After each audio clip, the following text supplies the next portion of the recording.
보시면서 인사하겠습니다. 앞뒤 계신 분들 보시면서 사랑합니다. 축복합니다. 사랑합니다. 축복합니다. 얼마 전에 제가 라디오 방송을 하나 봤습니다.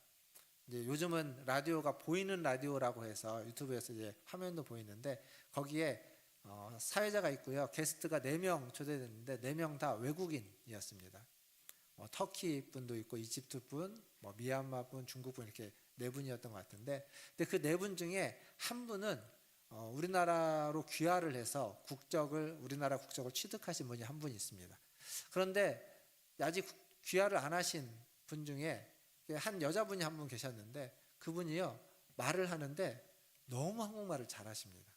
그러니까 어느 정도로 잘하냐면, 그러니까 보통 그 얼굴을 보지 않고 들으면 한국 사람하고 거의 똑같은, 발음도 그렇지만 표현도 거의 똑같이 합니다. 근데 사실은 외모도 한국 사람하고 거의 비슷합니다. 반면 이제 나머지 분들은 이렇게 한국말을 잘하긴 하지만 그래도 약간 외국 사람이 하는 그런 면이 남아져 있고, 그리고 생김새도 외국분처럼 생겼는데 이 한 분은 전혀 아니었습니다. 근데 그분은 아직 귀화를 못해서 그분의 국적, 그분의 신분은 그분이 아마 미얀마 분인가 그랬던 거 기억이 나는데 그거였습니다. 근데 반면 한국 국적을 취득하신 분은 그 4명 중에 한국말을 제일 못합니다. 그러니까 외국 사람처럼 말을 해요. 4명 중에 제일. 근데 그분은 한국 국적을 취득했습니다. 이게 뭐냐면 한국말을 잘하고 한국 표현을 잘 알고 문화를 잘 안다고 해서 한국 사람은 아니라는 거죠. 그러니까 신분이라는 거, 국적이라는 건 내가 뭔가를 해가지고 얻어낼 수 있는 게 아니라 어쩌면 좀 더 근원적인 것 같습니다. 신분의 변화, 사실 그리스도인이라는 신분은 사실 좀 그런 면이 있습니다. 그리스도인이 되는 것은 내가 뭔가를 잘 하거나, 혹은 제가 이제 종종 그런 표현을 쓰는데 내 안에 있는 자아가 더 죽여지고 나 자신을 좀 내려놓아야 된다라고 하는 표현을 쓰지만, 그렇다고 해서 내 자아를 내려놨다고 해서 자연스럽게 그리스도인이 되는 건 아닙니다. 선한 일을 많이 했다고 해서 또 그리스도인이 되는 것도 아닙니다. 수양을 하고 깨달음을 얻는다고 그리스도인이 되는 게 아닙니다. 그것들이 다 필요하지만 그건 어쩌면 그리스도인이 된 이후에 우리에게 필요한 것들입니다. 우리가 그리스도인이 되는 건 모두가 다 하나님의 은혜 때문에 그리스도인이 된 겁니다. 그 은혜로 말미암아서 우리는 그리스도인이 된 거죠. 갈라디아서 2장 20절에 보면 사도 바울은 이렇게 이야기를 합니다. 같이 한번 말씀을 읽어보겠습니다. 갈라디아서 2장 20절입니다. 시작. 내가 그리스도와 함께 십자가에 못 박혔나니 그런즉 이제는 내가 사는 것이 아니요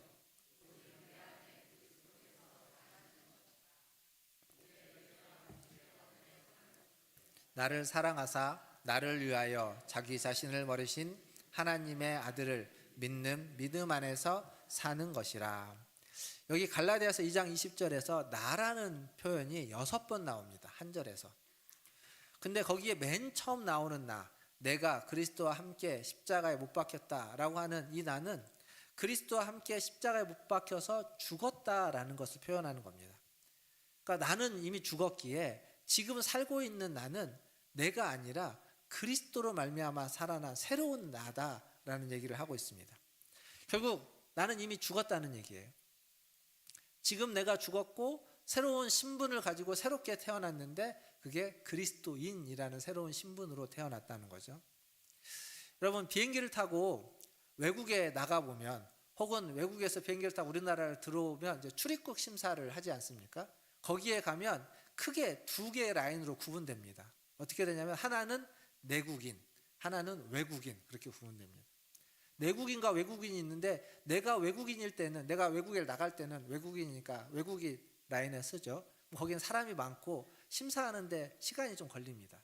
반면 그 나라 사람은 내국인 라인에 씁니다. 거기는 사람이 많지 않을 뿐더러 심사하는데 심사 자체가 거의 없습니다. 왜냐하면 내국인인 것만 확인만 하면 되거든요. 이쪽은 왜 왔는지, 얼마나 머물 것인지 여러 가지를 묻기도 합니다. 우리나라 들어올 때는 마찬가지죠. 우리가 우리나라에 들어올 때는 내국인 라인으로 가면 금방 들어옵니다. 따로 심사를 거치지 않아도 됩니다. 그 이유는, 그 차이는 하나입니다. 말을 잘하느냐, 뭐 생김새가 어떻느냐, 그거 아무 상관이 없고요. 신분이, 국적이 그 나라 사람이냐, 대한민국 사람이냐 아니냐, 그걸로 나누는 겁니다. 신분이 대한민국 사람이면, 우리의 국적이 한국이면 그 이상의 다른 것을 증명하지 않아도 됩니다. 그러나 외국인이면 증명을 해야 됩니다. 어디를 가는지, 얼마나 있는지, 어디에 머무는지 물어보는 거에 제대로 답을 못하면 그러면 입국이 거부되기도 하는 거죠. 사랑하는 성도 여러분, 그리스도인이라는 건 그런 존재입니다. 우리는 이미 새로운 신분을 가지고 있습니다. 하늘나라의 시민권을 우리는 가지고 있습니다. 그래서 뭐 말을 좀 잘 못해도 상관없습니다. 십자가에 그리스도가 달려서 십자가의 은혜로 우리는 그런 존재가 되었기 때문에 그리스도로 말미암아 우리는 새로운 존재가 됐습니다. 우리의 이름이 바뀐 거예요. 고아라는 신분에서 하나님의 아들, 딸로서, 죄인이라고 하는 이름에서 의인이라는 이름으로 바뀐 겁니다. 저주받은 자에서 축복받은 자로 바뀐 것이고요. 원수에서 주님이 사랑하는 자로 우리의 이름이 바뀌었습니다. 우리가 바꾼 게 아니라 주님이 바꾸어 주셨습니다. 이게 바로 하나님의 은혜이고 이것이 바로 십자가의 사랑입니다. 이 은혜와 사랑이 저와 여러분에게 충만하게 매일매일 그 은혜와 사랑을 경험하시는 우리 문화전제일교회 성도들 다 되시기를 주님의 이름으로 축원드립니다. 이런 은혜를 받은 자, 이런 사랑을 받은 자에게 또 다른 축복이 하나 더 주어지고 있습니다. 그게 오늘 우리가 읽었던 성경 본문 고린도전서 13장 16절 그리고 요한복음 14장 16절에 있는 말씀입니다. 고린도전서 3장 16절을 다시 한번 보시면 제가 한번 읽어보겠습니다. 너희는 너희가 하나님의 성전인 것과 하나님의 성령이 너희 안에 계시는 것을 알지 못하느냐. 즉 하나님의 나라의 시민이라고 하는 새로운 신분을 받은 우리에게 또 다른 축복이 하나 주어지는데 그게 뭐냐면 하나님의 성령입니다. 성령님은 우리를 인도하시고 또 우리를 지도하시고 위로하시고 우리에게 힘을 주시고 능력을 주시는 분입니다. 다른 말로 바꾸면 성령님 우리를 새롭게 변화시켜 주시는 분입니다. 그러니까 십자가 사건을 우리의 삶에서 체험하고 경험할 수 있도록 해주시는 분, 그게 바로 성령님이십니다. 그리고 그 성령님이 우리 안에, 너희 안에 계시는 걸 알지 못하느냐, 우리 안에 계신다라고 사도 바울은 이야기합니다. 이에 대해서 예수님도 요한복음 14장 16절에서 이야기하십니다. 예수님이 하신 말씀은 이렇습니다. 내가 아버지께 구하겠으니 그가 또 다른 보혜사를 너희에게 주사 영원토록 너희와 함께 있게 하리니. 또 다른 보혜사 성령님을 너희에게 보내주신다라는 거예요. 그런데 그 성령님은 너희와 함께 있는데 영원토록 함께 있는다라고 이야기하고 있습니다. 보혜사, 우리를 변호해 주시고 우리를 도와주시고 또 우리를 책임져 주시는 그 보혜사이신 성령님이 우리와 영원히 함께하고 계신다라고 예수님이 말씀하고 있습니다. 이게 우리가 받은 은혜와 축복입니다. 그리스도께서 우리를 위하여 십자가에 달려 돌아가시고 그로 말미암아 우리도 함께 죽어서 그리스도인이 되는 은혜, 우리에게 주어진 은혜입니다. 그리고 그 은혜를 받은 자들에게 성령님을 보내주시는, 보혜사 성령님을 보내주시는 그 축복 또한 우리에게 있습니다. 그것이 은혜이고 축복입니다. 사도 바울은요, 자기의 편지를 쓰면서 은혜와 축복에 대한 얘기를 많이 합니다. 그걸 좀 이렇게 좋은 얘기로 다 말할 수 있지만 굳이 나누자면 그리스도의 십자가의 은혜, 그리고 그러한 자들에게 주어지는 성령님의 우리와 함께 하시는 축복, 이것을 이야기하고 있습니다. 이 은혜와 축복이 여기 계신 여러분 모두에게 임하기를 주님의 이름으로 축원드립니다. 성령님을 축복으로 받은 자, 성령님과 함께하는 자, 성령님 우리 안에 있는 자들은 성령님을 따라야만 한다라고 또 성경에서는 요구하고 있습니다. 성령을 따라 살아가는 삶. 그런데 우리 안에는요, 성령님만 계시는 것이 아니라 여전히 우리 자아라고 하는 우리 육체의 어떤 소욕, 욕망, 원하심이 있습니다. 그것과 성령님 우리 안에 계시기에 성령님의 원하심은 함께 공존하고 있다는 겁니다. 이게 바울이 말했던 이야기입니다. 육체가 바라는 것, 성령님이 바라는 것이 우리 안에서 함께 있습니다. 그런데요, 원래 우리는 우리의 육체가 바라는 것에 익숙해 있습니다.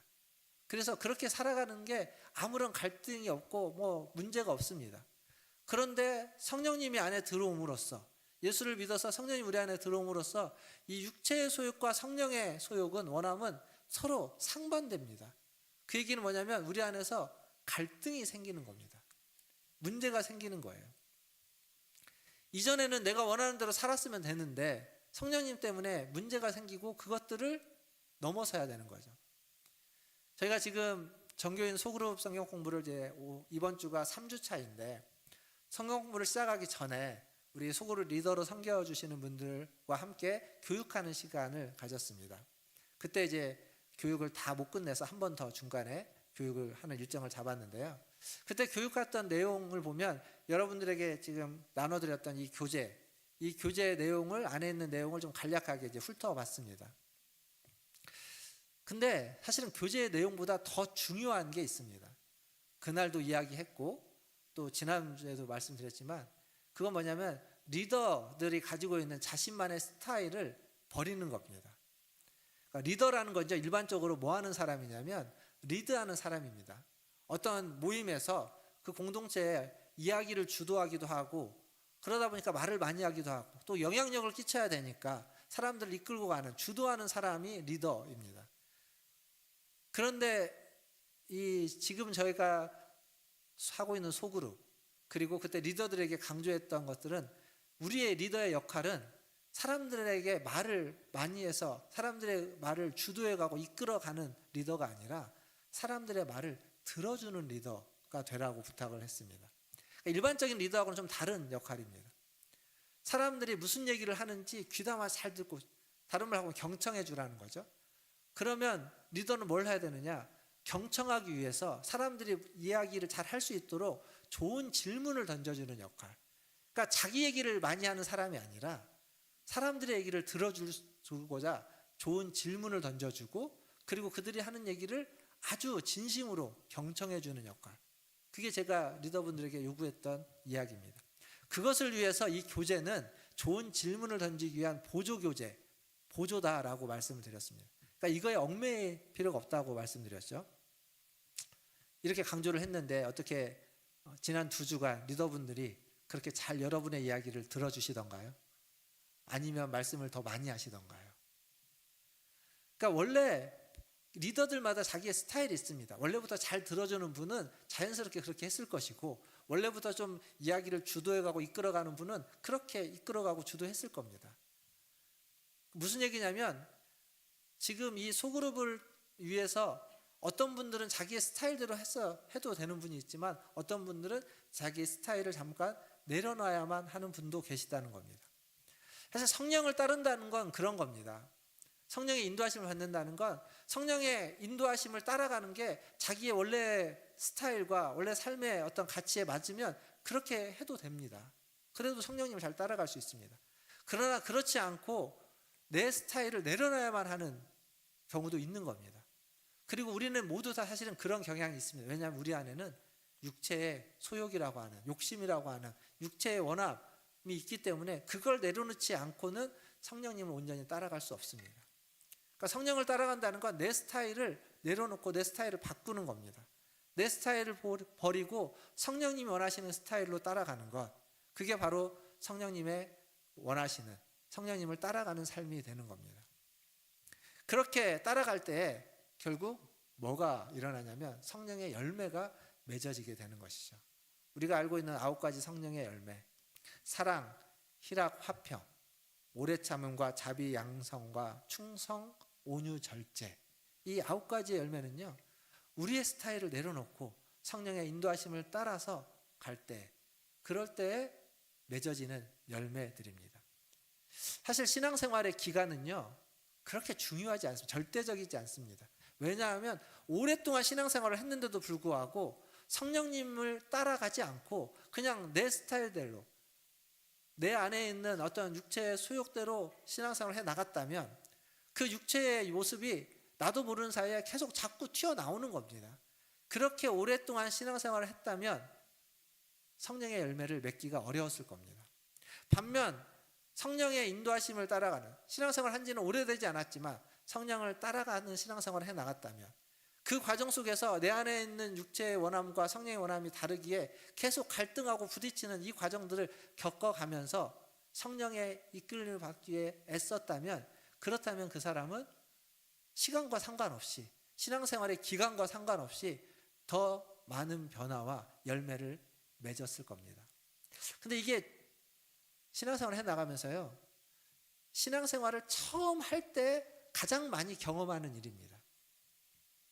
오랫동안 신앙생활을 하신 여러분들의 신앙의 그 이력을 한번 되짚어 보시면, 예수를 처음 믿었을 때, 은혜가 있을 때, 그때 훨씬 더 성령님의 이끄심에 민감해졌었을 겁니다. 성령을 쫓아 행한다는 건 결국 그런 겁니다. 성령의 이끌림을 받아가는 것, 성령님과 함께 행하는 것, 성령님의 인도하심을 받아서 보조를 맞추어 살아가는 것입니다. 그냥 앞에 뛰어가고 있는 성령님을 따라가거나 앞에 가고 있는 성령님을 뒤에서 쫓아가는 것이 아니라 함께 가는 겁니다. 연인들이 팔짱을 끼고 걸어가는 것처럼, 부부가 서로 손을 잡고 천천히, 나이 드신 노부부가 손을 잡고 천천히 산책하는 모습처럼, 빨리 가지 않아도 천천히 가도 함께 보조를 맞춰서 가는 것, 그게 성령님을 따라가는, 성령님과 함께하는 삶이다라는 거죠. 사랑하는 성도 여러분, 성령님과 동행하십시오. 성령님은 진리의 영이기도 하고 예수의 영이기도 합니다. 그래서 성령님은 우리에게 예수님이 하신 말씀, 하나님 우리에게 하신 역사들을 끊임없이 기억나게 하고 상기시켜 주실 겁니다. 그리고 순간순간 우리의 영혼이 풍성해질 수 있도록 만들어 주십니다. 이게 성령님이 우리에게 주신 축복이고 은혜입니다. 이러한 축복과 은혜가, 그래서 영적인 풍성함이 여러분의 삶에 넘쳐나시기를 주님의 이름으로 축원드립니다. 더불어서 이 교제 안에, 오늘 공과의 교제 안에 뭐가 있냐면, 성령님이 하시는 5가지 사역, 5가지 일을 담고 있습니다. 성령의 은사, 그리고 성령의 인도하심, 성령의 충만함, 성령의 내주하심, 성령의 열매, 이 5가지를 얘기해 주고 있습니다. 이 5가지 중에 가장 중요한 핵심이 되는 성령의 역사, 성령의 일은 뭘까요? 성령이 하시는 일 중에 가장 근원적인 일, 은사, 인도, 내주, 충만, 열매. 예. 제가 지난 수요일날 그랬죠. 최문장, 수요일인가요? 금요일인가요? 최문장 의사님이 없으시니까 제가 질문을 하면 아무도 대답하지 않는다고. 질문을 안 했는데도 대답을 하십니다. 열매가 굉장히 중요합니다. 근데 열매는 결과입니다. 결과. 가장 중요한 건 성령의 내주하심입니다. 내주하심. 성령님이 우리 안에 거하신다는 거예요. 앞에서 고린도전서 3장 16절에서도 이미 이야기하지만, 성령님 우리 안에 거하십니다. 보혜사이신, 우리를 변호해 주시고 우리를 도와주시는 성령님이 우리 안에 거하시는데 영원히 거하십니다. 그게 오늘 본문 2구절의 이야기입니다. 그러니까 예수를 믿게 되면 성령을 받습니다. 그 성령이 우리 안에 들어오시고 그 성령이 우리 안에서 우리와 영원히 함께 하십니다. 근데 우리가 그걸 잘 모릅니다. 잘 모를 때가 더 많습니다. 아까 앞에서 이야기한 것처럼 예수를 믿는 초기에, 예수를 믿고 뜨거울 때, 은혜가 있을 때, 어떤 변화가 있을 때, 변화가 왜 있는지는 모르지만 우리의 인생이, 가치가, 신앙생활이 새로워지게 변화되어지는 그 순간이 가장 성령의 역사와 충만함과 은혜가 있을 때입니다. 근데 잘 몰라요. 모르고 지나갑니다. 그래도 굳이 알아야 될 필요는 없을 수 있지만 알면 더 유익할 겁니다. 어쨌거나 중요한 건 우리 안에 오신 성령님은 떠나시지 않습니다. 근데 이제 찬양 가사나 찬양 제목 중에요, 오소서 성령님, 뭐 이런 가사들, 제목들이 있습니다. 성령님이 오시기를, 우리에게 오셔서 우리와 함께 해주시기를. 근데 이게 말 그대로의 가사 내용이라면 사실 신학적으로는 맞지 않습니다. 성령님은 이미 오셨고 여러분과 함께 하시고 여러분 안에 계십니다. 근데 이 가사, 이런 가사들은 지금 안 계시기에, 지금 없기에 와달라고 부탁한다기보다는 우리 안에 계신 성령님을 우리가 느끼고 경험하고 체험할 수 있도록 충만하기를 바라는 마음으로 부르는 가사이기 때문에 굳이 그러한 토시 하나를 가지고 우리가 문제 삼을 필요는 없다고 생각합니다. 중요한 건 여러분 안에 계시는 성령님이, 우리 안에 계시는 성령님이 여러분을 인도해 주시고, 그리고 그 인도함을 따라가다 보면 성령의 열매를 맺게 되는 겁니다. 근데 그 과정에서 필요한 것들이 있어요. 그게 성령의 능력이고 성령의 충만함이고 그리고 성령의 은사들이 필요한 겁니다. 그러니까 성령님의 이끄심을 따라가다 보면 우리에게 주시는 성령의 능력으로, 성령의 은사로, 충만함으로 그 인도하심을 따라가게 되면 결국 성령의 열매를 맺어지게 되는 겁니다. 근데 이제 문제가 뭐가 있냐면 성령의 인도하심을 따라가지 않으면 어떻게 될까요? 아까 제가 그런 말씀을 드렸습니다. 우리 안에 육체의 원함과 성령의 원함이 항상 갈등이라고. 근데 그러다가 육체의 원함, 육체의 소욕이 이겨서 성령을 따라가지 않고 성령의 인도하심을 받지 않으면 어떻게 될까요? 사도 바울이 에베소서 4장 30절에 이렇게 이야기하고 있습니다. 같이 한번 읽어보겠습니다. 에베소서 4장 30절 시작. 하나님의 성령을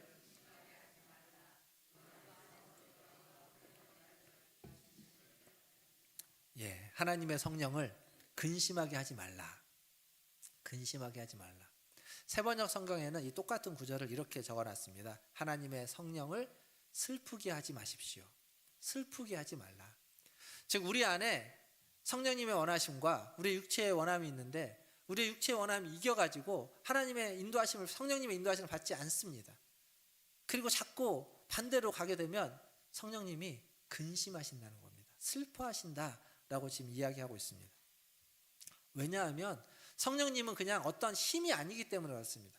강한 능력과 힘이 아니라 성령님은 인격적인 존재이기 때문에 그 인격적인 존재로서 우리에게 원하는 게 있는데, 말씀하시는데, 이렇게 하기를 바라는데 전혀 다른 일을 하고 반대되는 일을 하고 딴 길로 가게 되면 성령님이 마음이 상하는 겁니다. 속상한 거예요. 슬퍼하는 겁니다.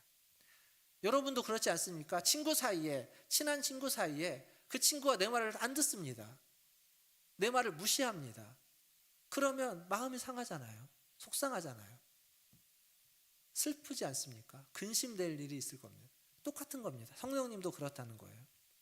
이렇게 되면 우리의 마음에 평안이 사라지게 됩니다.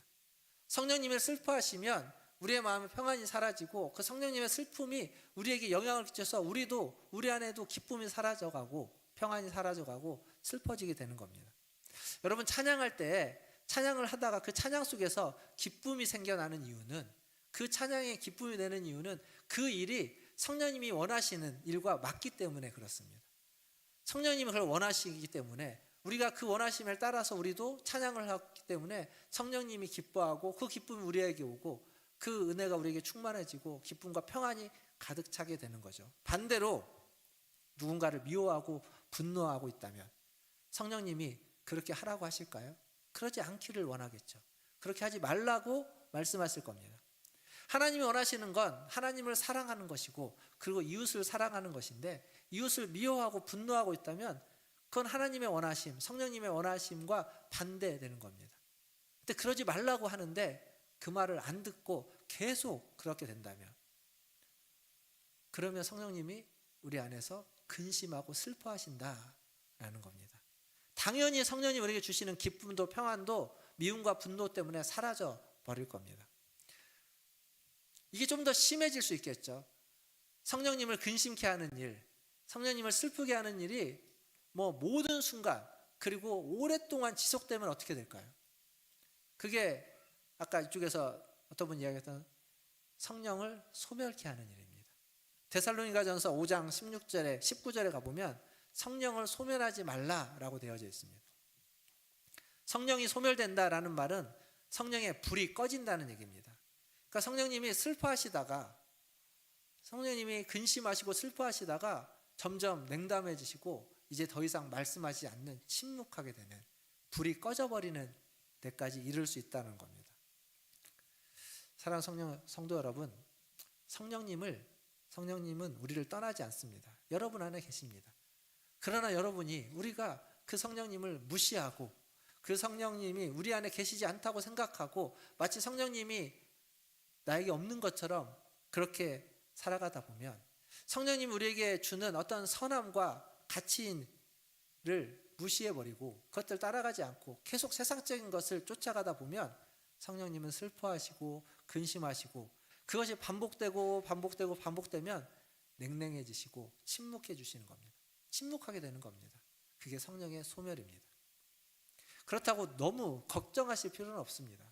사실 우리는 성령을 근심케 하는 일, 성령님을 슬프게 하는 일들은 종종 우리가 그런 일들을 결정하고 선택할 수 있겠지만, 그러나 그 종종 하는 것 때문에 성령님이 소멸되지는 않습니다. 성령님의 소멸은 아주 오랜 시간 동안 그것이 지속될 때 일어나는 일입니다. 성령님이 우리 안에 계시면서 우리 안에서 우리가 종종 근심케 하고 슬프게 할 때 성령님 우리에게 원하시는 건 뭐냐면, 그리고 우리를 어디로 이끌어 가냐면 회개의 자리로. 종종 그러한 일들이 일어나지만 다시 우리가 십자가 앞에 와서 돌이켜서 회개한다면, 영적인 회복의 시간을 갖는다면 그 근심케 하고 슬프게 하는 일들을 우리는 지나갈 수 있습니다. 소멸되는 데까지 이르러 가지 않습니다. 그것을 위해서 제가 이 시리즈 설교 시작하면서 첫 시간에 10-10-10을 이야기했죠. 묵상하고 성경 읽고 기도하는 시간을 가져라라고 했습니다. 성령님의 인도하심을 받으려면 때로는 근심케 하고 슬프게 하지만, 그것이 성령님을 근심케 하고 슬프게 했다라는 깨달음을 얻고 회개의 자리로 가려면 묵상하고 말씀 읽고 기도하는 일들이 지속돼야 됩니다. 이게 한순간에 되지 않습니다. 노력하신 분도 계실 것이고 그렇지 않은 분도 있을 건데 당연합니다. 왜냐하면 이건 자연스럽게 되는 일이 아닙니다. 의지적으로 노력해야 됩니다. 내가 생각을 가지고 의지적으로 10분 묵상하고 10분은 성경을 읽고 10분은 기도해야 되겠다 라고 마음을 먹고 의지적으로 하지 않으면 자연스럽게 되는 일이 아니기 때문에 그렇습니다. 그리고 의지적으로 했다고 해서 한 번 했다고 해서 두 번, 세 번이 이어져 가지 않습니다. 두 번, 세 번을 이어져 가려면 의지적으로 두 번, 세 번을 해나가고 그것이 우리의 습관으로 자리 잡힐 때까지 훈련하고 연습하고 노력해야만 어느 정도 이룰 수 있습니다. 그리고 그 노력은 그냥 억지로 하는 노력이라 할지라도 그 노력은 결국 우리가 성령님의 인도하심을 받아가는데 아주 중요한 하나의 방법이 된다라는 거죠. 그거에 대한 구체적인 이야기를 좀 더 할 텐데 그건 다음 시간에 하겠습니다. 말씀을 맺으면서 오늘 제가 이야기했던 내용의 핵심은 오늘 설교 제목입니다. 내 안에 계신 성령님, 성령님의 내주하심입니다. 성령님이 내 안에 계시기에 성령님의 인도하심을 받을 수 있고, 성령님이 내 안에 계시기에 그 인도하심을 받으면서 수시로 깨달음을 얻을 수 있습니다. 그리고 은사를 받아 성령의 충만을 받아 힘을 얻어서 열매를 맺으며 살아갈 수 있는 것입니다. 그리스도인이 되었다는 건 우리의 신분이 완전히 바뀌었다는 이야기입니다. 하늘나라 시민권을 가졌습니다. 그 얘기는 과거의대로 내 육체의 소욕대로만 살아가서는 안 된다는 거죠. 내 안에 있는 성령님의 원하심을 따라서도 살아가야 된다는 겁니다. 그 두 가지가 끊임없이 싸우겠지만 때로는 그 싸움에서 성령의 원하심이 이길 때도 있고 때로는 그 싸움에서 우리 육체의 원함이 이길 때도 있습니다. 그러나 이 육체의 원함이 이겼을지라도 다시 돌이켜서 다시 회개하고 다시 그 자리로 돌아올 수 있는 건 성령님 우리 안에서 우리를 그렇게 인도하고 이끌어 가시기 때문입니다. 사랑하는 성도 여러분, 이제 성령님을 너무 슬프게 너무 근심케 하지 마시길 바랍니다. 성령을 따라 살아가십시오. 성령님의 인도하심을 따라 살아가십시오. 성령님과 손을 잡고 팔짱을 끼고 따라가시면서 걸어가시면서 성령님이 여러분에게 하시는 말씀에 귀를 기울여 들으십시오. 그리고 성령이 주시는 능력과 힘과 은사를 받아서 성령님의 인도하심을 따라 그렇게 살아가면 결국 성령의 열매를 맺는 삶이 될 줄 믿습니다. 그러한 은혜가 매일매일 순간순간 우리 모든 문화천재일교회 이 자리에 있는 성도님들에게 있기를 주님의 이름으로 축원드립니다. 기도하겠습니다.